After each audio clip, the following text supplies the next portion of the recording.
happy ay tu ni hi banga chidam nang pya thupang pya tung topa jesu tunga lungdaming to ba khelo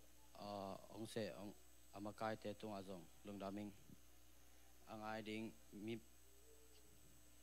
mi mal kim te tunga jong lungdam calling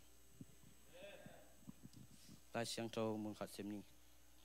luka alian som le kya anel som ni langa mi hau khat pasian kumpi kam sunga aluding sangin kala o khat phim bilwang sunga kumding abai zohi achi hi tuni kongen ding athulu pen mi hau million pa hi nirang lai na jesu leitunga om lain mi hau mama khat omi to pain tai in agol mama le moto tampi khong nei hi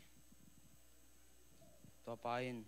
jesu kyang sia hoi o nun tak ton tung na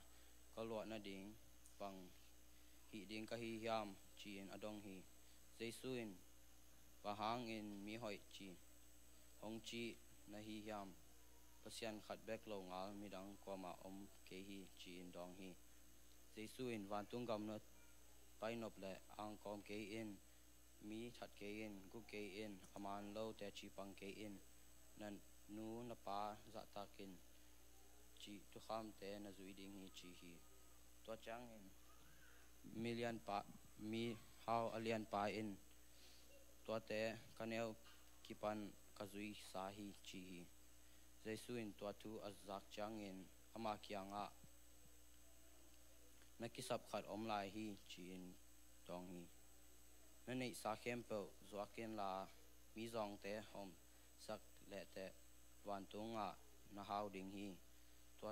to khit chang in hong pa in la kanung zuin achi hi to mi how pa to thu azak chang in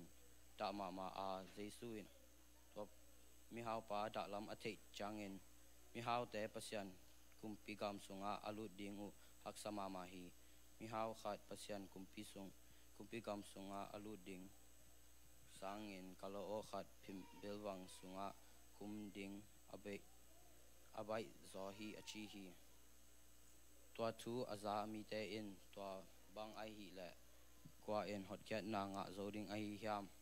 achiu hi ai hangin ama in mi hing te ading in apiang thei lo te pasian ading in piang thei hi achi hi